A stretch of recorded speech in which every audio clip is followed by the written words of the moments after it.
भाग्योदयेन बहुजन्म समर्जितेन सत्संगमं च लभते पुरुषो यदा वै अज्ञान हेतु कृतमोह मदांधकारम नाशम विधाय हितदोदयते विवेक।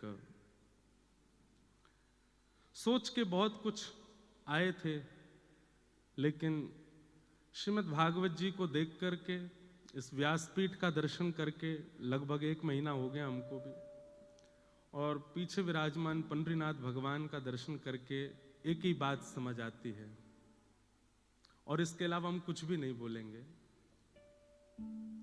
यह संसार सकल जग झूठा, झूठा कुल नाता। यह संसार सकल जग झूठा, झूठा कुल नाता।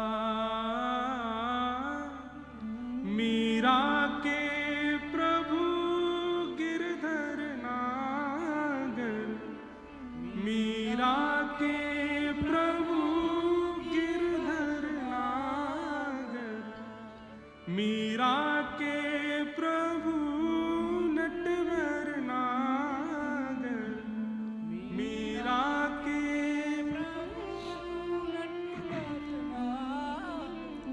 हरि चरणा चितराचि गिरधर, जन्म मरण रासाथी। गिरधर जन्म मरण रासाथी। हो याए नाय बिसरू में दिन राती। याए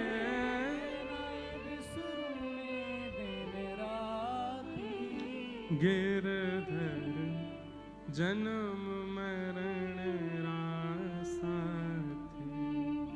गिरधर जन्म मरण रासाथी। भैया, संसार में चाहे आप कितनी भी उपलब्धियों को प्राप्त कर लो, कितनी भी श्रेष्ठताओं को प्राप्त कर लो, और अब मैं कह सकता हूं कितनी भी कथाएं प्रवचन कर लो, ये संसार आपका कभी ना था, ना होगा, ना हो सकता है। लाल जी हमेशा आपके थे, हमेशा आपके हैं, हमेशा आपके रहेंगे। बहुत आसान होता है और किसी के ऊपर कुछ भी बोल देना, और उसमें भी विशेष रूप से अगर कोई कथा वक्ता हो, अगर कोई आध्यात्मिक व्यक्ति हो, क्योंकि उसका स्वभाव है वो मौन रहता है। आध्यात्मिक व्यक्ति का स्वभाव क्या? सबसे पहला परिचय आध्यात्मिक व्यक्ति का यही है कि वो मौन रहेगा, वो कुछ नहीं बोलेगा। और जो बोलने लग जाए वो आध्यात्मिक नहीं है, वो भक्त नहीं है, वो भक्ति पथिक नहीं है। जो बोलता हो, जो चिल्लाता हो, जो शोर मचाता हो, जिसका विवाद में रुचि हो, वो भक्ति पथिक नहीं हो सकता। कभी सुना किसी चरित्र में, किसी प्रसंग में कि मीराबाई ने लड़ाई की? कभी सुना कि गोस्वामी तुलसीदास जी ने युद्ध किया? कभी सुना कि किसी भक्त ने अपने विद्वेषियों के साथ में, विद्रोहियों के साथ में, या अनर्गल बोलने वालों के साथ में कुछ कहा? कुछ नहीं, सब मौन रहे। क्यों? उन्हें फुर्सत कहां अपने ठाकुर जी को याद करने से। ठाकुर जी बोलते हैं उनकी तरफ से, और जब ठाकुर जी बोलते हैं तो महाभारत होता है, फिर कुछ नहीं होता। इसलिए यह संसार सकल जग झूठा, झूठा कुलरा नाता। मीरा के प्रभु गिरधर नागर, हरि चरणा चितराची। गिरधर जन्म मरण रा साथी, मैं याने नाय बिसरूं दिन राती। हमारे जीवन का एक नव प्रसंग प्रारंभ हुआ। बहुत लोगों ने प्रेम दिया, बहुत लोगों ने स्नेह दिया, बहुत लोगों ने आशीष दिया, पर मुख में दांत 32 हैं, जीभ बार बार गड्ढे पे ही जाती है। कई लोगों ने ऐसी मुख दिखाई दी कि महाराज बस याद रहे जीवन भर। बाबा और हो गए हम, बाबा की इतनी बड़ी शादी, बाबा का ये, बाबा का वो।